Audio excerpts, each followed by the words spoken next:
Seja bem-vindo ao Sã Doutrina.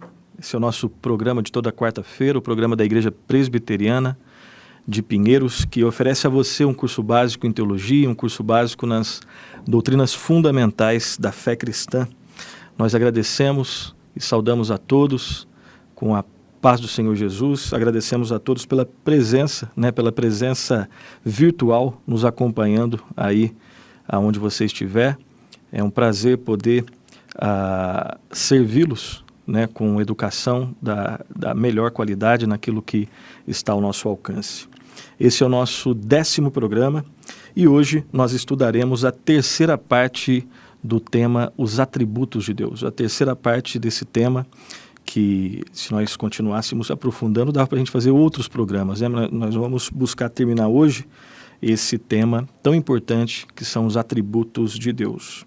Antes de entrarmos propriamente no tema, nos nossos estudos, eu quero fazer 2 pedidos para você. Primeiro, um aviso, e que você sabe, a gente sempre gosta de frisar no começo.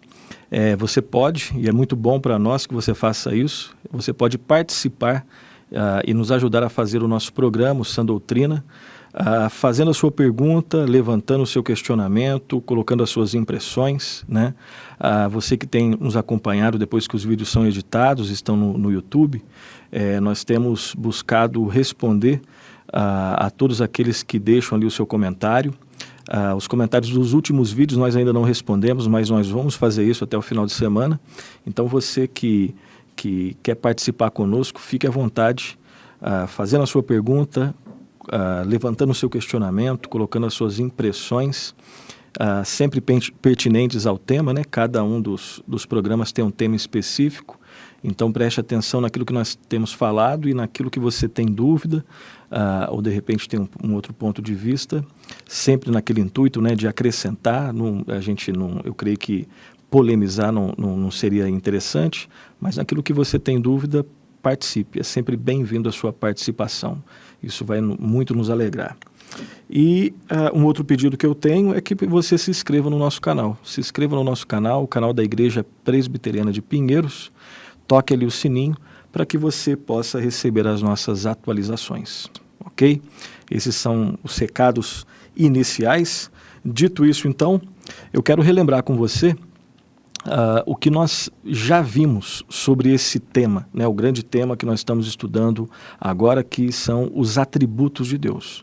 Quero lembrar o que nós vimos no programa número 8, nós começamos esse tema lá no programa número 8, depois semana passada o programa 9, nós continuamos e hoje, com a graça de Deus, nós vamos encerrar esse tema dos atributos de Deus. Eu quero lembrar rapidinho com você o que nós vimos até agora, tudo bem? Então acompanhe aí. No programa de número 8, que começamos a falar sobre os atributos de Deus, parte 1, nós falamos ali o que são os atributos, e eu quero repetir aqui com você, os atributos são aquelas características formativas de um ser, são aquelas características que formam um determinado ser. E quando nós falamos dos atributos de Deus, nós estamos nos referindo às perfeições que as Escrituras atribuem a Deus, bem como as perfeições exercidas por Deus em três momentos, momentos entre aspas. Quando nós falamos dos atributos de Deus, nós estamos falando, então, repetindo, sobre as perfeições que as Escrituras atribuem a Deus, bem como as perfeições exercidas por Deus nas obras da criação, nas obras da providência, que é a manutenção, a continuidade, o cuidado de Deus com a criação, e também as obras de Deus na redenção. Então, sempre quando nós falamos sobre os atributos, nós estamos meditando, refletindo sobre essas perfeições de Deus. Primeiro, as perfeições que a Bíblia atribui a Deus e as perfeições que nós podemos ver Deus exercendo na criação, na providência e também na redenção. Nós falamos também, eu quero repetir aqui, para você que quando nós estudamos esse tema, normalmente em livros de introdução à teologia, em livros de teologia sistemática, existe sempre essa distinção, a distinção que nós estamos usando aqui, Qual distinção? A distinção dos atributos incomunicáveis e atributos comunicáveis. Então, sempre quando a gente estuda, nós consideramos, como eu disse no programa passado, é possível que você encontre alguns livros mais novos que utilizem outras distinções, ou que buscam estudar esse assunto, de repente recorrendo a uma outra dinâmica, né, didática. Mas nós estamos utilizando esse livro, né, o livro do Louis Berkhof, o Manual da Doutrina Cristã, e depois eu vou mostrar para você esse livro. E como nós estamos tendo ele como nosso livro-texto, embora nós utilizemos outros livros também, e na medida em que nós vamos utilizando os outros livros, nós vamos citando, né? Sempre no final nós fazemos alguma indicação bibliográfica para que você possa expandir um pouco mais o conhecimento, aprofundar os temas.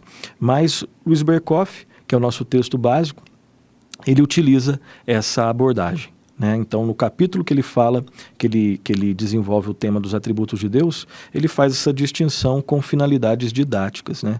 Atributos incomunicáveis e atributos comunicáveis de Deus. Sobre os atributos incomunicáveis, que nós vimos na primeira, né, no programa 8, né, no 8º programa que nós começamos a desenvolver esse tema, os atributos incomunicáveis, quero lembrar rapidinho com você, são aquelas perfeições do ser de Deus que não encontram analogia, que não encontram a comparação na criatura. Né? Então, nos atributos incomunicáveis, existe o destaque da distinção absoluta de Deus e a sua grandeza transcendente em relação à criatura. Os atributos incomunicáveis, numa linguagem mais simples, são aquelas características do ser de Deus que só ele tem e que não foram comunicadas à criatura, que não foram comunicadas ao ser humano. E nós destacamos, né, quais foram esses atributos que nós estudamos, os incomunicáveis. Nós destacamos a sua autoexistência, Deus é um ser autoexistente. Deus é um ser independente, depende somente dele mesmo. Deus não depende de nada que lhe é externo. Nós falamos sobre a imutabilidade de Deus. Deus é um ser perfeito e que não muda. E nós falamos, por fim, sobre a infinitude de Deus. E nesse subtópico da infinitude de Deus, nós destacamos 3 aspectos da infinitude de Deus. A infinitude de Deus relacionada à sua perfeição, ou dizendo de outra forma, nós falamos sobre a perfeição divina, que é infinita. Deus é infinitamente perfeito. Nós falamos também sobre a eternidade infinita de Deus, que basicamente fala da infinitude de Deus aplicada ao tempo. Deus é infinitamente eterno, né? Por mais que isso possa parecer redundante, ele é infinitamente eterno e ele é eternamente infinito. E por fim nós falamos sobre a imensidade infinita de Deus, que é a infinitude aplicada ao espaço. Deus é onipresente, ele está em todo lugar ao mesmo tempo. Não é uma parte, né? Nós falamos, quando nós estudamos, e vamos falar de novo, vou repetir aqui de novo, não significa que Deus está uma parte num lugar e outra parte no outro lugar, não. Ele está totalmente em todo lugar ao mesmo tempo.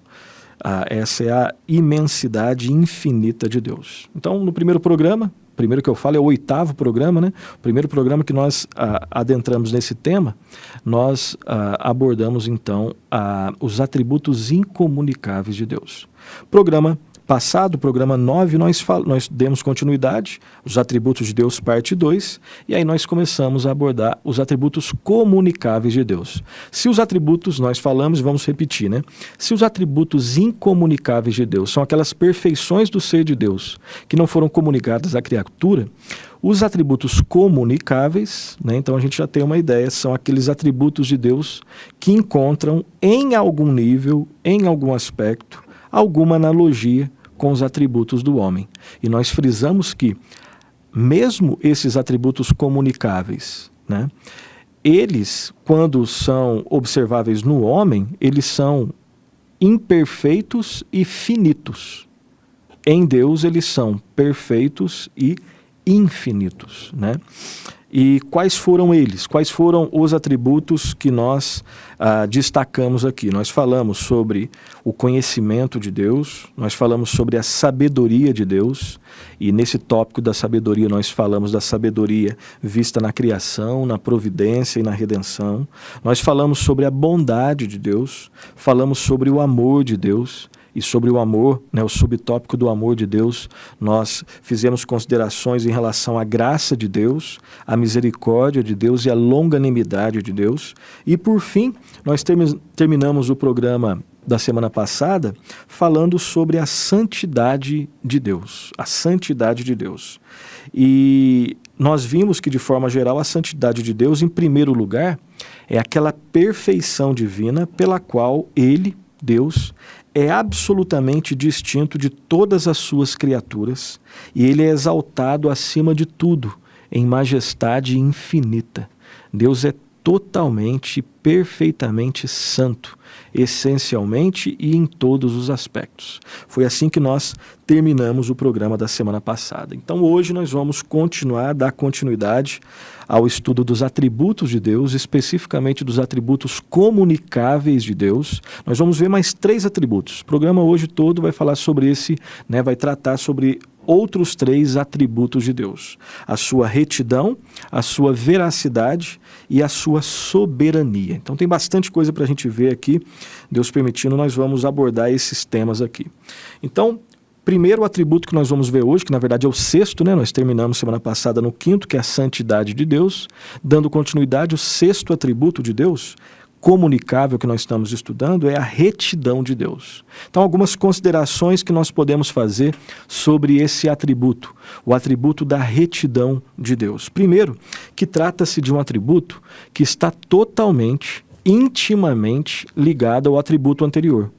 Quando nós falamos da retidão de Deus, a retidão de Deus está intimamente ligada à santidade de Deus. E o que vem a ser a retidão de Deus? A definição que o Berkhof dá é a seguinte, preste atenção. Retidão é aquela perfeição do ser de Deus pela qual ele se mantém contra toda a violação da sua santidade e mostra todos os aspectos, ou melhor, ele mostra em todos os aspectos que ele é santo. Quando nós falamos de retidão, a retidão divina, são essas ideias que vêm à mente. E nós aqui nos reportamos ao Luiz Berkhof. Ele deixa bem claro que a retidão de Deus é essa perfeição de Deus pela qual ele se mantém contra toda violação da sua santidade e mostra em todos os aspectos que ele é santo. E falando sobre a retidão, aqui nós vamos utilizar a divisão que o Berkhof faz, ele considera a retidão de Deus em 3 aspectos. E aqui nós vamos utilizar alguns termos que nós não utilizamos no dia a dia. Eu não quero que você se espante e nem se desanime com esses termos. São termos que nós não utilizamos no dia a dia, mas é possível entendê-los tranquilamente. Então, nós estamos no 6º atributo de Deus, considerando a 6ª característica do ser perfeito de Deus, que é a retidão de Deus. E o primeiro aspecto da retidão de Deus que nós vamos destacar aqui é a sua justiça regencial. Não se espante, não se desanime com esses termos, A sua justiça regencial. É simples de entender, Deus sendo um Deus santo e reto, ele é um Deus justo, obviamente. Quando nós falamos da retidão de Deus, nós estamos falando do aspecto da sua justiça. E Deus rege, daí regencial, Deus rege toda a realidade de forma justa. A sua justiça regencial diz basicamente isso, traz a ideia basicamente disso. Nas palavras do Berkhof, é a retidão que Deus manifesta como soberano, tanto sobre ímpios quanto sobre justos. É a justiça pela qual ele rege toda a realidade e especificamente todas as suas criaturas. Em decorrência dessa justiça, ele instituiu um governo moral no mundo e ele impõe a sua lei, que é sempre uma lei justa.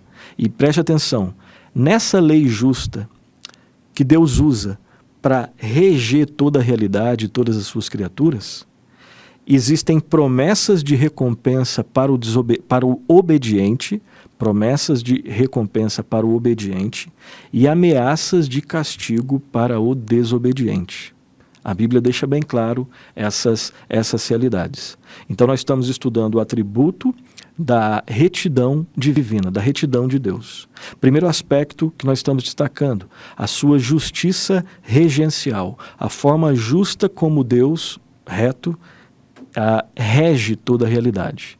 E aí Deus institui leis, e considerando essas leis, existem promessas de recompensa para os obedientes e ameaças. Sim, e essa palavra pode ser uma palavra dura, né? Mas é exatamente isso que existe. Ameaças de castigo para o desobediente. É algo que a Bíblia ensina de modo claro e é algo que nós experimentamos na nossa vida. É algo que nós podemos observar vivencialmente, existencialmente, essas realidades. Nós vamos começar a ler alguns textos. Eu tenho 3 textos que eu quero ler junto com você. Eles vão ser projetados aí na tua tela, que falam sobre essa justiça regencial de Deus. O primeiro texto está lá em Salmo 99, versículo 4. Lá está escrito assim: És Rei poderoso que ama a justiça, tu firmas a equidade, executas o juízo e a justiça em Jacó. Então esse é um texto, né? O salmista deixa bem claro que Deus ama a justiça, ele firma a equidade, né? e executa o juízo e a justiça em Jacó. Esse é um dos textos que ilustram, né, que indicam a retidão de Deus e a sua justiça regencial. Próximo texto, também Salmos, só que agora o Salmo 33, versículo 22, que também fala sobre a justiça, esse aspecto justo do ser de Deus. Lá está escrito assim, Salmo 33, 22, porque o Senhor é o nosso juiz, o Senhor é o nosso legislador, o Senhor é o nosso rei, ele nos salvará. Perceba que aqui também nós temos alguns termos, né, relacionados ao ser de Deus. Ele é juiz, ele é legislador. E aí no finalzinho, né, ele é o nosso rei, aquele que governa, né, que também traz essa ideia, né, de governante, aquele que rege a realidade. E o próximo texto, o último texto nesse tópico, Romanos capítulo 1, versículo 32. Romanos 1, 32. Lá está escrito assim: Ora, conhecendo eles a sentença de Deus de que são passíveis de morte os que tais coisas praticam, não somente as fazem, mas também aprovam os que assim procedem. Lembra quando nós falamos, né, de que existem leis, e a partir dessas leis Deus rege a realidade, Deus administra a realidade, e existem promessas de recompensa para os obedientes e existem ameaças de castigo para os desobedientes. Esse texto de Romanos, ele enaltece, né, ele destaca um pouco mais essa segunda característica, né, ameaças de castigo para os desobedientes. Então nós estamos vendo, na verdade nós vimos então a justiça regencial como um primeiro aspecto desse atributo da retidão de Deus. Um segundo aspecto, que também tem outro termo que nós não usamos no dia a dia, mas uma vez eu peço que você não se assuste com os termos, né, nós vamos entendê-los, é a justiça remunerativa, relacionada ao aspecto da retidão de Deus. Primeiro lugar, justiça regencial. Segundo lugar, a justiça remunerativa. De modo simples, essa justiça manifesta-se na distribuição de recompensas, tanto aos homens como aos anjos, né? Então, existe aqui um aspecto, seria aquilo que nós falamos sobre as promessas de recompensa para o obediente. Na justiça regencial, de modo bem geral. Agora, na justiça remunerativa, é a justiça que está relacionada à distribuição das recompensas, tanto para os homens quanto para os anjos. E aí eu quero destacar com você, ler com você 2 textos que falam sobre isso. Primeiro texto, Salmo 58, 11. Salmo 58, 11, embora obviamente o termo não está ali, né, justiça remunerativa, esse é um termo teológico usado pelo Luiz Berkoff para falar sobre esse aspecto da retidão de Deus. Tá? Em outros livros você vai encontrar de repente outros termos, às vezes termos até mais fáceis, mas só para a gente aprender junto aqui. Então um texto que fala sobre, que ilustra essa justiça remunerativa, né, essa distribuição de recompensas tanto aos homens como aos anjos, aqui especificamente aos homens, Salmo 58, 11 está escrito assim: Então se dirá, na verdade, há recompensa para o justo. Há um Deus com efeito que julga na terra. Então nós estamos estudando a retidão de Deus, e aí especificamente esse caráter de Deus sendo justo, recompensando o justo, recompensando aquele que anda nos seus caminhos. E Romanos, próximo texto, segundo texto, Romanos 2, 5, 7. Romanos 2, 5, 7, lá está escrito assim: mas segundo a tua dureza e coração impenitente, acumulas contra ti mesmo ira para o dia da ira e da revelação do justo juízo de Deus, que retribuirá a cada um segundo o seu procedimento. A vida eterna aos que, perseverando em fazer o bem, procuram glória, honra e incorruptibilidade. Na primeira parte desse texto, né, fala mais sobre o castigo dos impenitentes, mas na segunda parte, que tem a ver com o nosso subtópico da justiça remunerativa. E o que é justiça remunerativa? Lembro de novo, é a justiça que se manifesta na distribuição de recompensas, tanto aos homens quanto aos anjos. Os dois textos que nós lemos falam mais da realidade dos homens, né, de recompensa para aqueles que andam no caminho do Senhor. Aqui um destaque que nós temos que fazer, né, o que eu chamo a sua atenção, é que essa justiça, ela é sempre expressão do amor divino, da graça divina, e nunca é baseada nos méritos humanos, tá? Nunca é baseada nos méritos humanos, mas sempre nas promessas de Deus e no entendimento que Deus tem sobre toda a realidade e sobre tanto os seres humanos quanto os anjos. E um texto que deixa bem claro, quero ler mais 2 textos com você, acompanhe aí, Lucas capítulo 17, versículo 10º. Lucas 17, 10 está escrito assim: assim também vós, depois de haverdes feito quanto vos foi ordenado, dizei, somos servos inúteis, porque fizemos apenas o que devíamos fazer. Então, se você acha, né, que você, de repente, observando a lei de Deus, você vai merecer o favor de Deus, a ideia não é essa, não é essa. É sempre fruto da graça de Deus. Mas, Senhor, eu fiz tudo o que eu tinha que fazer, ok, servo inútil, porque você fez só o que você devia fazer, né?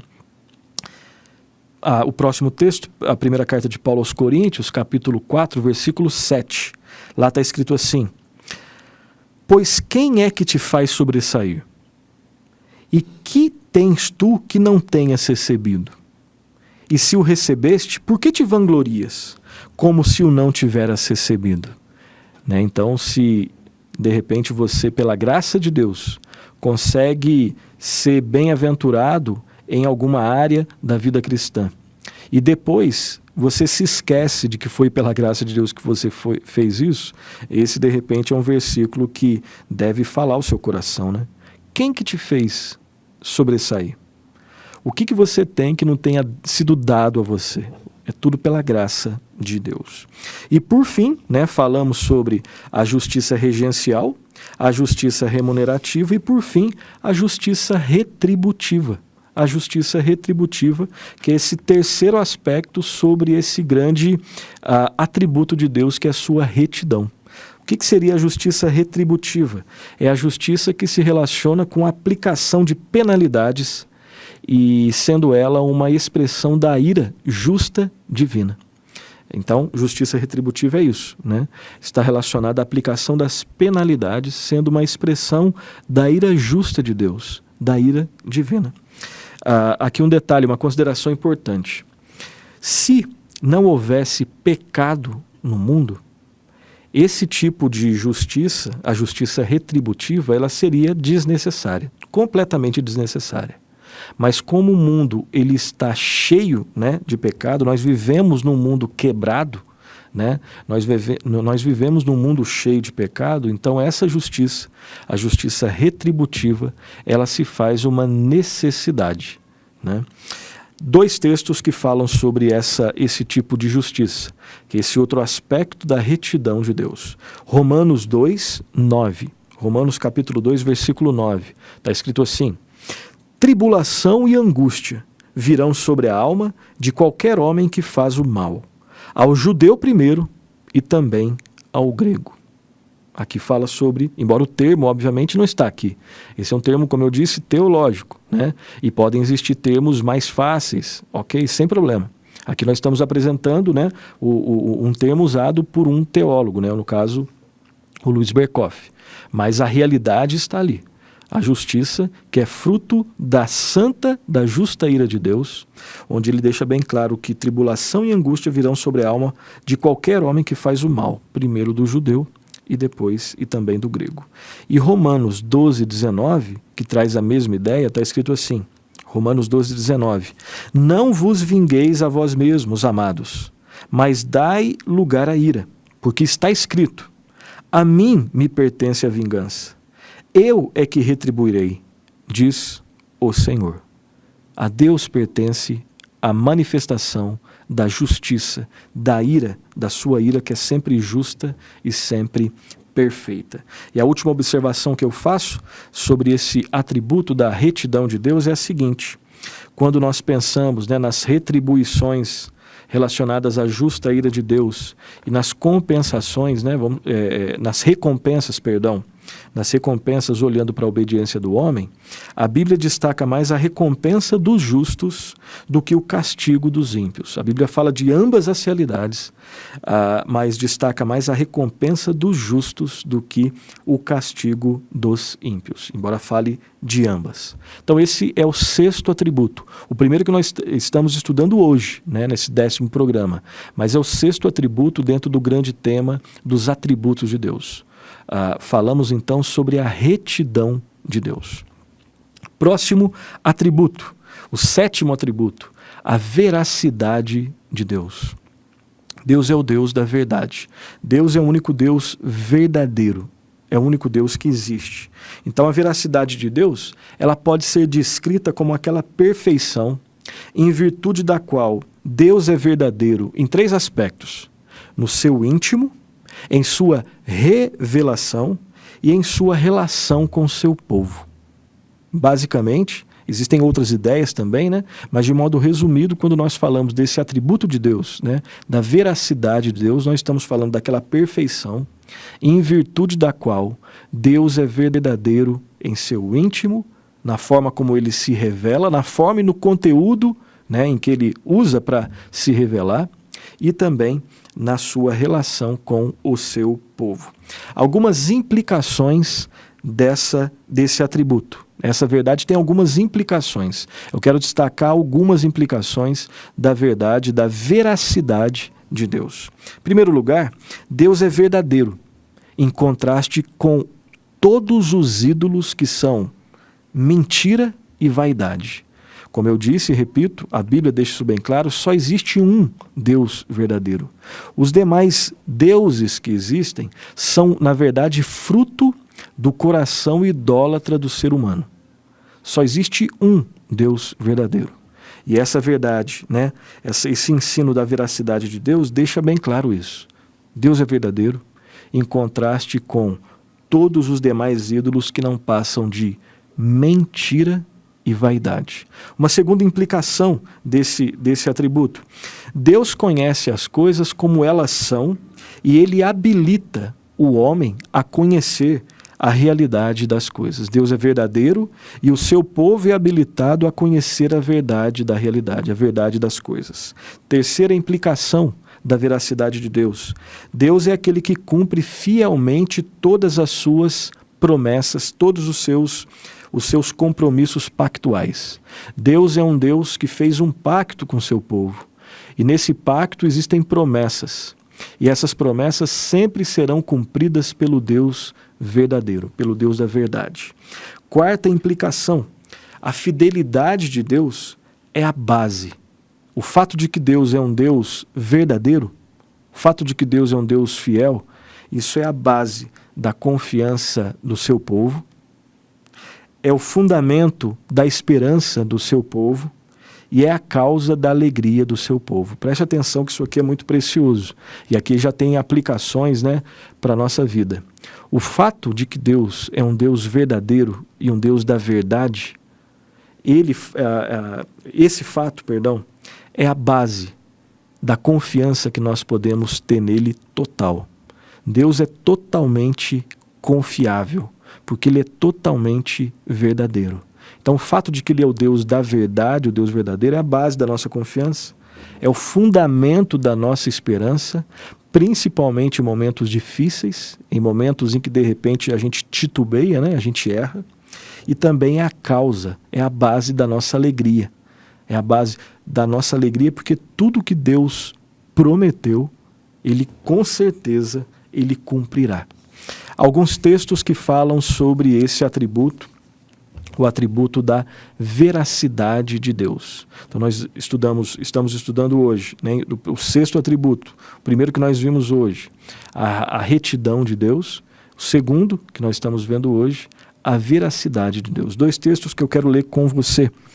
Números, aí está NE, né, como se fosse Neemias, mas foi um errinho que nós cometemos aqui, sem problema, é Números, tá? Números capítulo 23, 19. Lá está escrito assim: Deus não é homem para que minta, nem filho do homem para que se arrependa. Porventura, tendo ele prometido, não o fará? Ou tendo falado, não o cumprirá? Preste atenção então, né? Texto bastante conhecido. Deus deixa bem claro, Deus, né, o Espírito Santo, guiando o autor do texto bíblico, deixa bem claro que Deus não é homem para que minta, nem filho do homem para que se arrependa. Se ele prometeu, ele com certeza cumprirá. Ele vai cumprir, ele vai fazer. Se ele falou, ele vai cumprir. Totalmente confiável. Não existe nenhuma possibilidade dele errar, né? Se não existe confiança da nossa parte, a falha ela reside em nós, mas não em Deus, porque ele é totalmente confiável. E o segundo texto, 2 Timóteo, segunda carta de Paulo a Timóteo, capítulo 2, versículo 13. Lá está escrito assim: se somos infiéis, ele permanece fiel, pois de maneira nenhuma pode negar-se a si mesmo. Deus é totalmente fiel. Nós devemos confiar totalmente nele, porque ele é totalmente confiável. Então, assim nós terminamos as considerações gerais sobre esse segundo atributo. Nós vimos então a retidão de Deus, nós vimos a veracidade de Deus, e agora nós vamos começar a falar sobre a soberania de Deus. Preste atenção aí.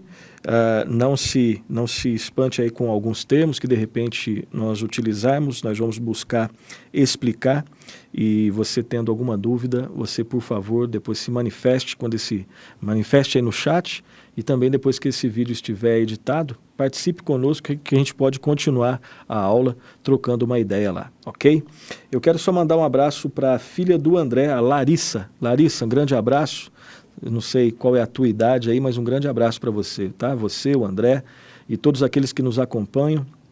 Um abraço a todos, que Deus os abençoe e que a gente possa continuar construindo entendimento sobre a palavra de Deus, sobre teologia, que a gente possa crescer juntos aí. Um grande abraço, Larissa, que Deus muito a abençoe, ok?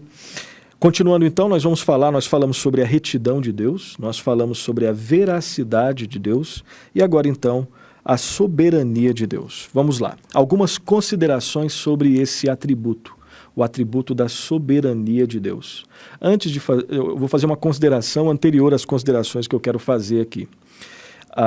Esse tema é um tema que ele, entre outras coisas, ele nos desafia em vários aspectos. Existem várias verdades que nós vamos colocar aqui, que elas não são tão simples de entender em um determinado aspecto, e em outro aspecto a gente não consegue entender. A gente não consegue entender pelo menos assim, utilizando-se da lógica humana, a gente não consegue harmonizar todas as verdades que nós vamos falar aqui, se você tiver como critério absoluto, como referencial absoluto a lógica humana, né? Aqui eu quero fazer uma relação com a primeira aula, né? Com a primeira e a segunda aula, principalmente a primeira aula, o primeiro programa nosso, que nós falamos sobre as motivações, né, ao se estudar a teologia, de alguns pressupostos nos estudos teológicos. Esse é um assunto que vai nos desafiar no sentido de até que ponto nós realmente confiamos nas Escrituras e até que ponto nós confiamos, na verdade, na nossa capacidade racional e lógica de entender todas as coisas, tá? Esse é um dos vários assuntos onde eu e você nós vamos ser desafiados nisso. Nós realmente somos bíblicos ou, na verdade, nós somos lógicos, né, e racionalistas, e aí depois sim que nós vamos ser bíblicos, né? Não sei se ficou claro, talvez eu tenha explicado de uma maneira um pouco confusa, vou tentar só mais uma vez. Esse é um dos vários assuntos. Esse é um. Nós vamos ter outros assuntos que vão desafiar um pouco realmente qual que é a nossa referência última para pensar sobre teologia. As Escrituras ou a lógica humana, tá? No decorrer da exposição desse tema da soberania de Deus, nós vamos pontuando quando isso de repente pode acontecer, tá? Então vamos com bastante cuidado, tá? Nossa intenção não é polemizar, não é criar polêmica, mas procurar conhecer mais sobre a palavra de Deus, procurar conhecer mais pela misericórdia e graça de Deus, o próprio Deus, e ter a nossa vida transformada. E esse tema aqui, esse subtema, né, da soberania de Deus, por mais que seja óbvio que eu vou falar, ele deixa bem claro para mim e para você quem realmente é soberano. E já dá para adiantar, só entre nós aqui, ó, não sou eu e nem é você, tá? Você não é soberano e eu não sou soberano. Existe só um soberano, tá? Não sou eu, não é você, não é o Thanos, até porque ele não existe, é Deus. E Deus, ele toma as suas atitudes de modo soberano, absolutamente soberano, tá? Então vamos lá. Primeira consideração que eu quero fazer depois dessas que eu fiz, tá? Ela é a seguinte: o que significa a soberania de Deus, tá? Claro que nós poderíamos falar muitas coisas sobre isso, né? E sempre as indicações bibliográficas que nós fornecemos, elas visam, como eu disse e repito, ampliar, aprofundar o que nós falamos aqui de modo bem rápido. Mas quando nós falamos da soberania de Deus, nós estamos falando do domínio total, domínio perfeito, domínio completo que Deus tem sobre toda a realidade, sobre a macro-realidade e sobre a micro-realidade. Não existe nada que escapa não somente à atenção, mas ao domínio e ao controle total de Deus. Deus é soberano em planejar e Deus é soberano em dirigir os negócios do mundo e os negócios dos homens. Tá? Essas são ideias que vêm à nossa mente, que devem vir à nossa mente quando nós falamos sobre a soberania de Deus. Trata-se também do fato de que Deus é soberano em seu poder e em sua vontade. E sempre quando a sua vontade executada, ela é executada de forma soberana. Deus é soberano na sua vontade, Deus é soberano no seu poder. E quando ele exerce a sua vontade, ele exerce conforme o seu, a partir do seu poder. E sempre a sua vontade irá prevalecer. E para melhor compreensão desse tema, nós podemos dividir, considerar alguns aspectos da soberania de Deus. E nós vamos considerar sobre a soberania de Deus, dois aspectos. A vontade soberana de Deus e o poder soberano de Deus. Sempre quando nós pensamos na soberania de Deus, esses dois aspectos estão necessária e obrigatoriamente presentes. Se você está pensando na soberania de Deus, está pensando em poder e vontade. Tá? Então, primeiramente, sobre a vontade soberana de Deus, a primeira consideração que nós fazemos é que a vontade soberana de Deus é a causa, preste atenção, a causa final de todas as coisas. A causa final de todas as coisas é a vontade soberana de Deus. Vamos ler alguns textos. Em primeiro lugar, a vontade soberana de Deus é a causa final da criação e da preservação da criação. Apocalipse 4:11. Apocalipse 4:11, que é o texto que nos mostra que a vontade soberana de Deus é a causa final do quê? Da criação e da preservação. Apocalipse 4:11 está escrito assim: Tu és digno, Senhor e Deus nosso, de receber a glória, a honra e o poder, porque todas as coisas tu criaste. Sim, por causa da tua vontade vieram a existir e foram criadas. Agora também a vontade soberana de Deus é a causa final do governo. Provérbios 21:1. Provérbios 21:1. Olha só a vontade soberana de Deus aí. Como ribeiros de águas como ribeiros de águas, assim é o coração do rei na mão do Senhor. Este, o Senhor, segundo o seu querer, o inclina.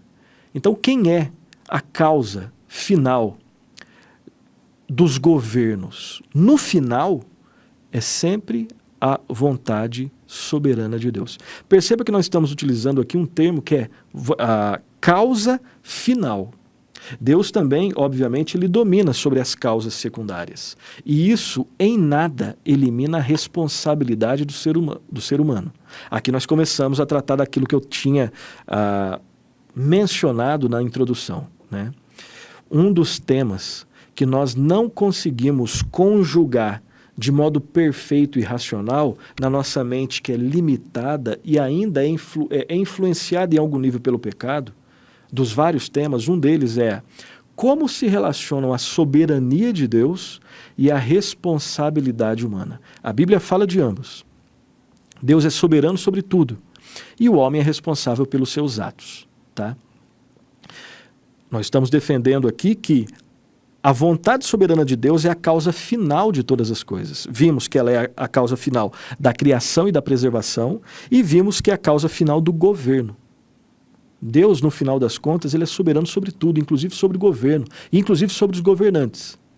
Aí você pode pensar de modo errado, né? Bom, então a culpa quando os governantes erram, então eles não têm culpa. Não, isso não elimina a responsabilidade humana. E você sabe disso muito bem. A Bíblia deixa isso bem claro e a nossa experiência também deixa isso bem claro. Então aqui, vamos bem devagar para a gente não fazer confusão, ok? Mais um ponto aqui, a vontade soberana de Deus é a causa final, né, dos sofrimentos de Cristo. Preste atenção lá em Lucas 22, 42. Lucas 22, 42. Ele, por sua vez, se afastou cerca de um tiro de pedra e de joelhos orava, aqui é Jesus, dizendo: Pai, se queres, passa de mim esse cálice. Contudo, não se faça a minha vontade, e sim a tua. De novo, estamos diante de um tema profundo e que não deve ser tratado, assim como outros temas, de modo leviano. Mas Deus, o soberano, né, ele, para salvar pecadores injustos, Jesus Cristo justo foi condenado. E Deus totalmente soberano em todo esse processo. A vontade soberana de Deus, quarto aspecto, ela é a causa final da eleição e da reprovação. Romanos 9, 15 e 16. Lá está escrito assim: Pois ele diz a Moisés: terei misericórdia de quem me aprouver ter misericórdia, e compadecer-me-ei de quem me aprouver ter compaixão. Assim, pois, não depende de quem quer ou de quem corre, mas de Deus usar a sua misericórdia. Outro tema que nós não vamos aprofundar agora, porque mais à frente nós vamos ter um capítulo específico, 1 ou 2 programas específicos para falar sobre esse tema. Mas, por enquanto, nós queremos só destacar que a vontade soberana de Deus, ela é a causa final da criação e preservação, do governo, dos sofrimentos de Cristo e da eleição e da reprovação. Um outro aspecto, a vontade soberana de Deus é a causa final da regeneração. Aqui é um pouco mais simples de entender, né? Quem regenera, o que é regeneração? Nós vamos ver mais à frente. Quando nós estivermos num outro bloco dos nossos estudos falando sobre soteriologia, regeneração é um dos ensinos principais. O que é regeneração? Só adiantando um pouco. Regeneração é uma obra, primeiro, de Deus, não do homem. O homem é totalmente passivo na regeneração. O homem estava morto nos seus delitos e pecados. A regeneração é a implantação de uma nova natureza, uma natureza agora viva. Deus é soberano total, totalmente soberano na regeneração. O texto é Tiago capítulo 1, versículo 18. Está escrito assim: pois segundo o seu querer, ele nos gerou pela palavra da verdade, para que fôssemos como que primícias das suas criaturas. Próximo tema, né, o próximo aspecto aqui, o próximo subtópico, a vontade soberana de Deus, ela é a causa final da santificação. É claro que nós participamos da santificação, e o texto aqui vai deixar bem claro, mas a causa final é a vontade de Deus. Filipenses 2, 12, 13, está escrito assim. Olha só que nesses 2 versículos nós temos tanto Soberania de Deus e responsabilidade humana. Está escrito assim: assim, pois, amados meus, como sempre obedecestes, não só na minha presença, porém muito mais agora na minha ausência, desenvolvei, isso aqui é para o homem, desenvolvei a vossa salvação, aqui é salvação no sentido de santificação, desenvolvei a vossa salvação com temor e tremor. Agora perceba só no 13, porque Deus é quem efetua em vós tanto o querer como o realizar, segundo a sua boa vontade. Desenvolver a salvação com temor e tremor, porque Deus é quem efetua em vós tanto o querer como o realizar. Quando nós, pela graça de Deus, conseguimos cumprir algumas coisas imperfeitamente, nós damos graças a Deus, porque Ele é que atua em nós. Na santificação, nós vamos ver mais à frente, nós sim temos a nossa responsabilidade. Mas quando nós conseguimos ter sucesso, nós nos ajoelhamos e nós oramos agradecendo a Deus, porque Ele é quem efetua em nós tanto querer como realizar. A vontade soberana de Deus também é a causa final dos sofrimentos dos crentes, a causa final. Às vezes nós sofremos, muitas vezes nós sofremos, obviamente, nós sofremos por causa da nossa teimosia, por causa do nosso pecado. Mas aqui nós estamos fazendo dando esse destaque de que a causa final ela é a vontade de Deus em relação aos sofrimentos dos crentes. 1 de Pedro 3,17 está escrito assim: porque se for da vontade de Deus, é melhor que sofrais por praticardes o que é bom do que praticando o mal. De novo, mais à frente, antropologia, que é o nosso próximo grande bloco de estudos, mais à frente, nós vamos falar sobre a influência do pecado na vida humana. Mas aqui especificamente nós estamos destacando o fato de que Deus é soberano sobre tudo, inclusive sobre o sofrimento humano. Mas um aspecto, isso é uma verdade também na vida e no destino dos homens, a soberania de Deus. Atos capítulo 18, versículo 20 e 21. Atos capítulo 18, 20 e 21. Rogando-lhe eles que permanecesse ali mais algum tempo, não acendeu. Mas despedindo-se disse: se Deus quiser, voltarei para vós outros. E embarcando, partiu para Éfeso. Se Deus quiser. É claro que nós temos responsabilidade, de novo, nesse tema também, né? Na vida e no destino dos homens, existe responsabilidade humana, existe soberania de Deus. Aqui nós estamos destacando a soberania de Deus. Deus é totalmente soberano. E por fim, Deus é totalmente, a vontade de Deus, a vontade divina, ela é soberana e também é a causa final das menores coisas da vida. Deus é soberano sobre a macro-realidade e sobre a micro-realidade. Aqui nós vamos destacar os aspectos menores. Mateus, capítulo 10, versículo 29. Mateus 10, 29. Não se vendem 2 pardais por um asse, né, por uma moeda? E nenhum deles cairá em terra sem o consentimento de vosso Pai.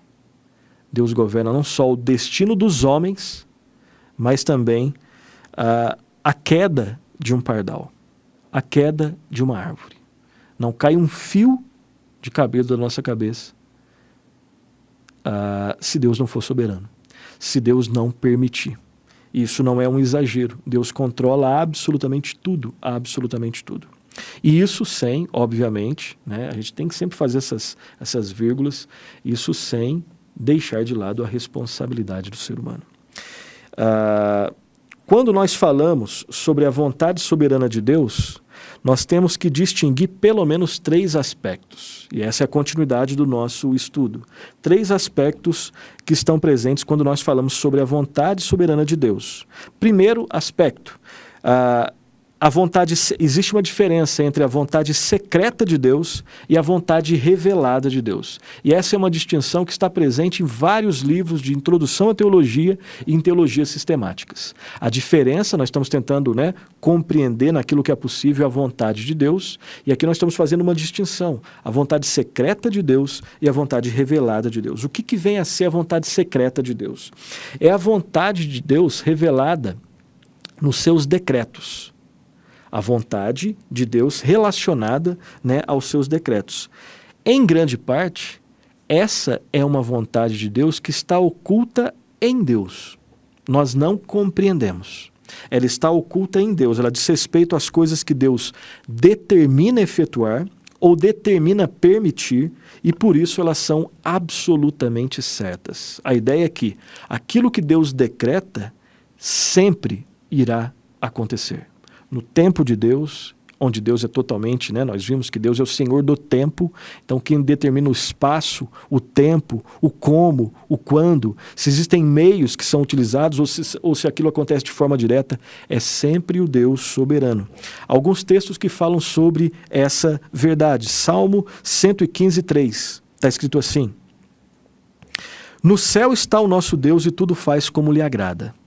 Olha só, no céu está o nosso Deus e tudo faz como lhe agrada. Próximo texto, Romanos 9, 18 e 19. Logo tem ele misericórdia de quem quer e também endurece a quem lhe apraz. Tu, porém, me dirás, de que se queixa ele ainda? Pois quem jamais resistiu à sua vontade?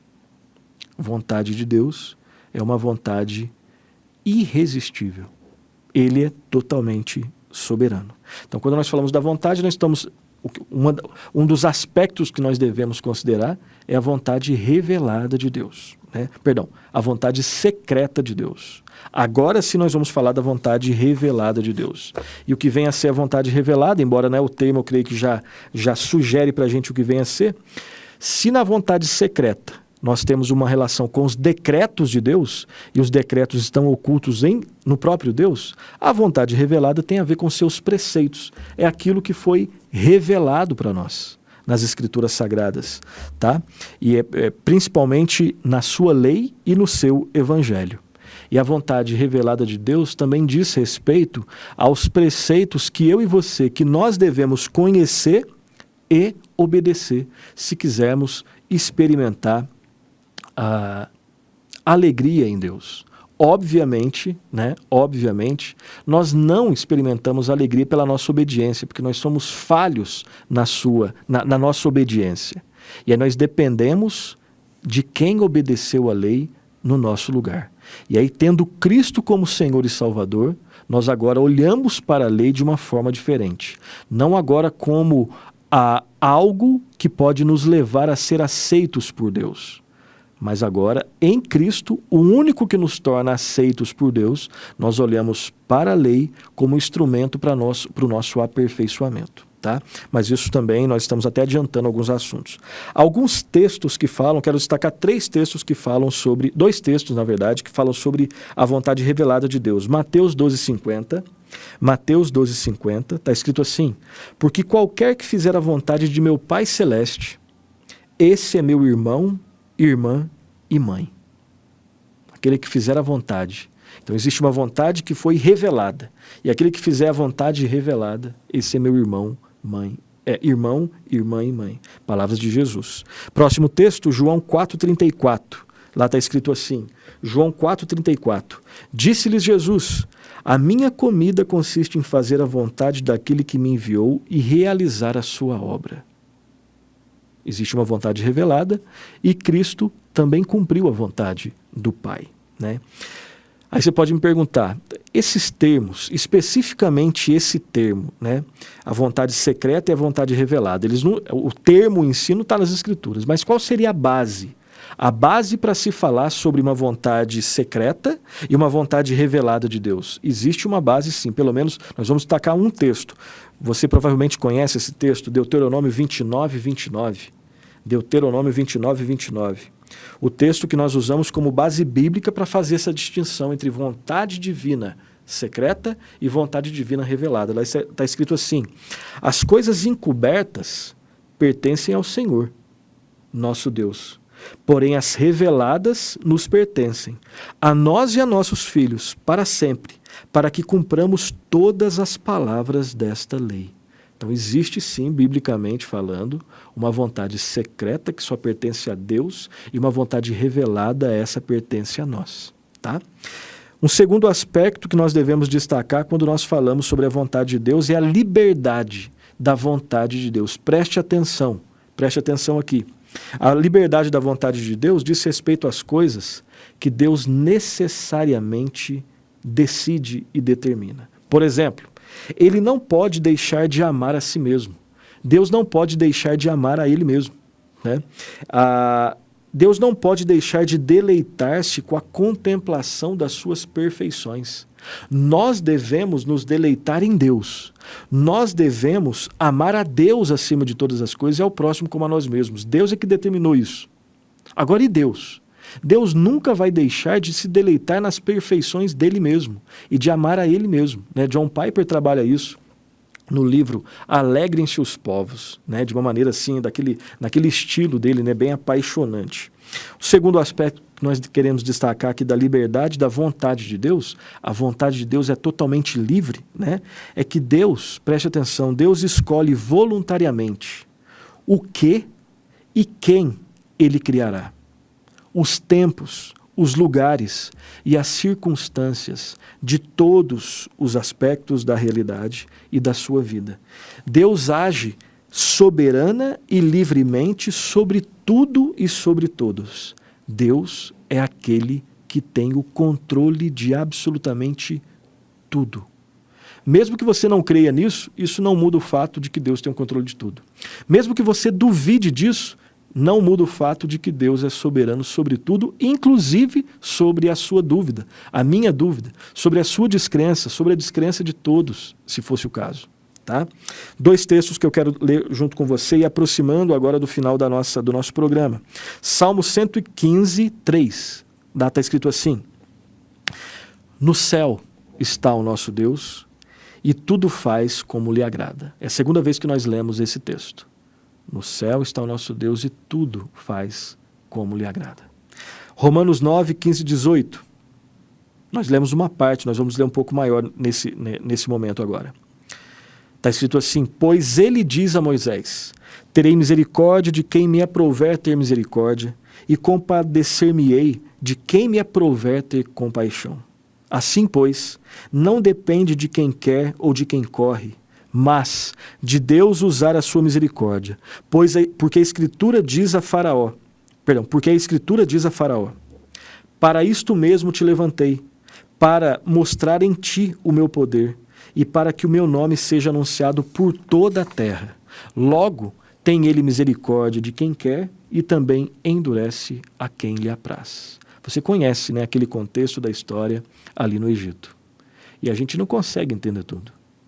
O fato é que o Faraó, ele agiu segundo a sua vontade. Por outro lado, Deus endureceu o coração de Faraó. E o terceiro aspecto sobre a vontade de Deus é em relação ao pecado. Quando nós estamos procurando entender, né, um pouco da vontade de Deus, né? E agora esse terceiro aspecto diz respeito à vontade de Deus em relação ao pecado. E aqui nós temos talvez o ponto mais difícil, no certo sentido, de compreender, e alguns aspectos nós não compreendemos porque está além do nosso conhecimento. Mas a Bíblia fala, ela define várias verdades sobre isso, que devem ser balizas que nos direcionam para a compreensão naquilo que é possível compreender sobre esse tema, né? Então aqui nós temos um tema que deve ser tratado com todo cuidado. Segunda consideração que eu faço, nós devemos ter, usando uma outra linguagem, considere, por favor, que a nossa razão, a razão humana, ela é limitada e ela ainda é influenciada pelo pecado.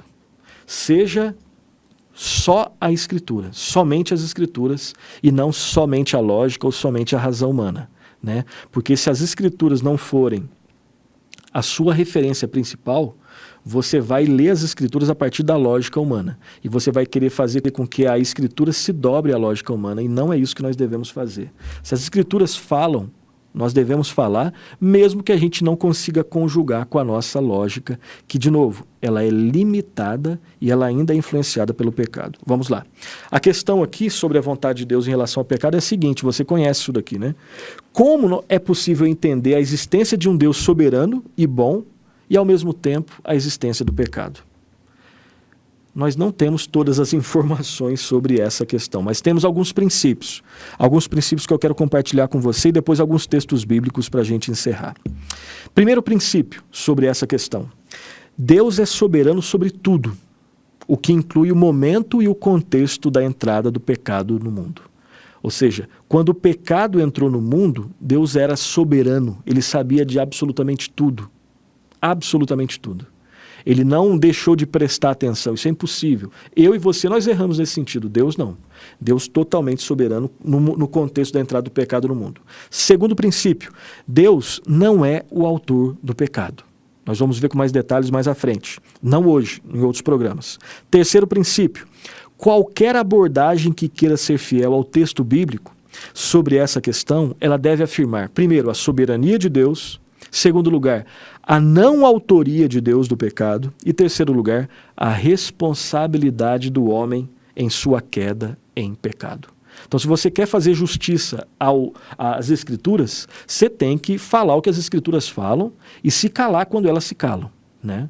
E esse é um assunto que nós devemos levar isso muito a sério, assim como todos os demais assuntos. E o quarto princípio, não existe contradição entre a vontade secreta de Deus e a vontade revelada de Deus. Exemplo, olha só, isso aqui é bastante profundo também.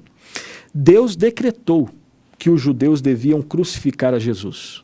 Todavia, ao fazer isso, eles contrariariam a vontade revelada de Deus. Deu para entender? Vontade secreta de Deus, a vontade decretiva de Deus. Foi Deus que decretou que os judeus iriam fazer aquilo. Agora, qual que era a vontade em termos de norma de Deus? A vontade de Deus é que ninguém mate ninguém. Mas aquelas pessoas desobedeceram qual?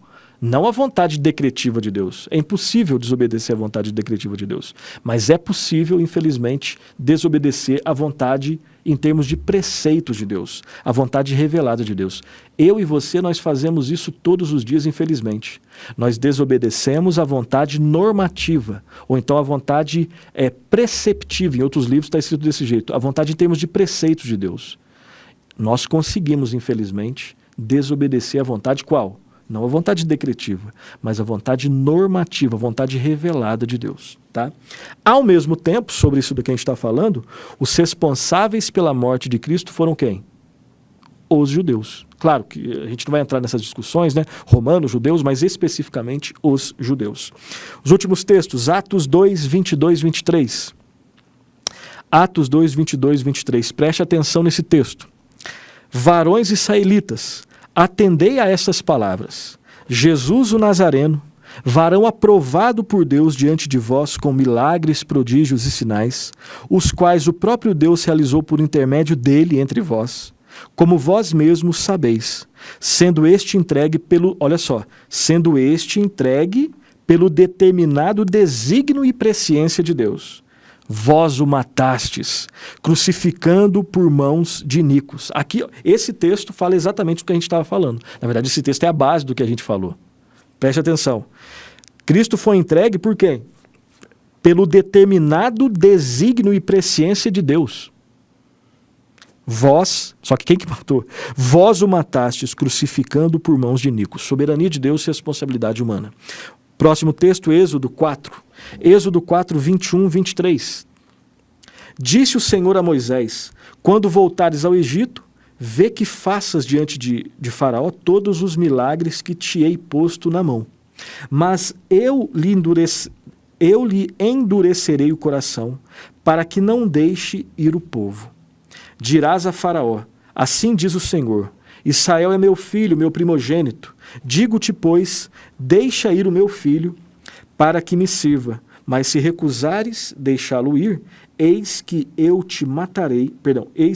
matarei teu filho, teu primogênito. Então, olha só, outra parte aqui que a gente não consegue entender na lógica humana. Mas você vê claramente a responsabilidade humana. Faraó não deixou o povo ir porque ele não quis. Ou melhor, porque ele quis. Ele não quis deixar o povo de Deus sair. Ao mesmo tempo, Deus soberano totalmente sobre absolutamente tudo, endurecendo o coração de Faraó. Nós simplesmente nos dobramos àquilo que a Bíblia nos fala. E o poder soberano de Deus, que é o último tópico que nós vamos falar, nós falamos sobre a vontade soberana de Deus, nós estamos estudando o quê? Soberania de Deus. Vontade soberana de Deus e agora, por fim, o poder soberano de Deus. Deus é soberano e totalmente poderoso para executar a sua vontade. Isso não significa que Deus pode fazer tudo. Como assim? A Bíblia ensina que há muitas coisas que Deus não pode fazer. Por exemplo, Deus não pode mentir, Deus não pode pecar, Deus não pode negar a si mesmo. Deus tem a sua vontade soberana e Ele tem poder soberano para fazer absolutamente tudo. Como eu disse, você não é soberano, eu não sou soberano, somente Deus é soberano. Ele pode fazer tudo? Bom, depende do que você entende por tudo. Tudo não. Deus não pode errar, Deus não pode mentir, Deus não pode pecar, Deus não pode se contradizer, Deus não pode fazer algo que vá contra a sua própria natureza. Então, nesse aspecto, Deus não pode fazer tudo. Deus só pode fazer aquilo que tem a ver com a sua natureza. Então, o poder de Deus é exercido de acordo com todos os seus atributos. Ou seja, tudo que Deus faz é sábio, diferente de mim, de você. Tudo que Deus faz, Ele faz conforme o seu conhecimento perfeito, conforme a sua santidade e conforme a sua perfeição absoluta. Ok? Os últimos 3 textos, Números 23, aí está Neemias, mas não é Números 23, 19, está escrito assim: Deus não é homem para que minta, nem filho do homem para que se arrependa. Porventura, tendo Ele prometido, não o fará? Ou tendo falado, não o cumprirá? Mateus 26, 52, 53. Então Jesus lhe disse: embainha a tua espada, pois todos os que lançam mão da espada, a espada perecerão. Acaso pensas que não posso rogar a meu Pai, e Ele me mandaria neste momento mais de 12 legiões de anjos? Vontade soberana de Deus. E por fim, Jeremias, o último texto, Jeremias 32, 17. Jeremias 32, 17 está escrito assim: Ah, Senhor Deus, eis que fizeste os céus e a terra com teu grande poder e com teu braço estendido.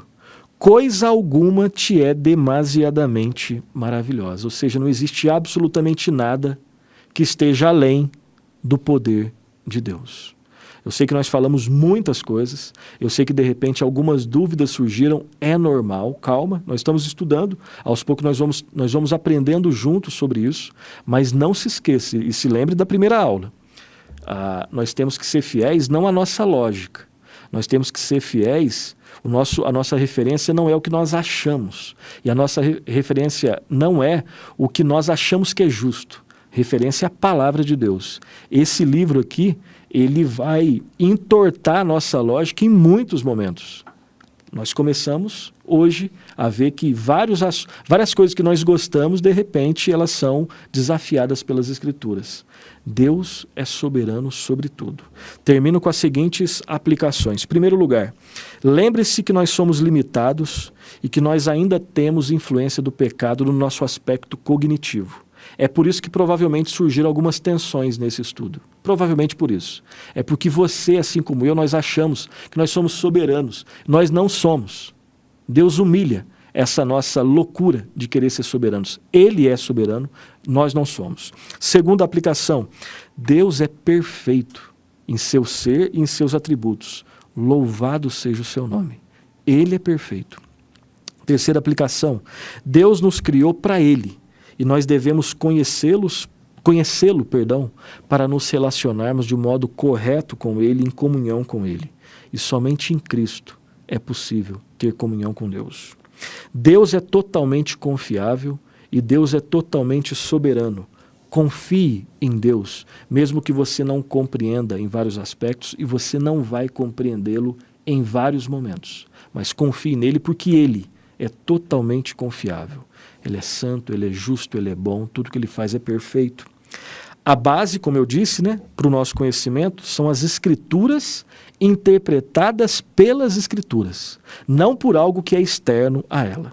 Tá? A lógica é uma bênção, mas ela é limitada, e ela não é o nosso referencial inerrante para pensar teologia. Cuidado para não querer desvendar aquilo que não foi revelado. E se você quiser fazer isso, você vai ficar decepcionado com aquilo que é revelado. Repito, cuidado para não querer desvendar aquilo que Deus não revelou. Porque quando você quiser fazer isso, você vai ficar desencantado com aquilo que Ele revelou. Tá? O conhecimento verdadeiro de Deus é suficiente para mim e para você, para nós ficarmos prostrados perante as maravilhas de Deus. Ore, por fim, ore e peça a Deus para que Ele pacifique o seu coração e para que Ele molde o seu coração, porque é isso que eu tenho que fazer também. Pedir para que Deus pacifique o meu coração e direcione o meu coração para Ele, para que eu possa me dobrar perante o conhecimento maravilhoso dEle. Tá? Assim nós terminamos a aula de hoje. Quero só deixar uma indicação de leitura para você, que é esse livro aqui, As Boas Novas que Nós Esquecemos, do Kevin DeYoung, tá? São estudos que ele fez no Catecismo de Heidelberg, que é um dos documentos confessionais mais importantes ali que foram filhos da Reforma Protestante. Tá?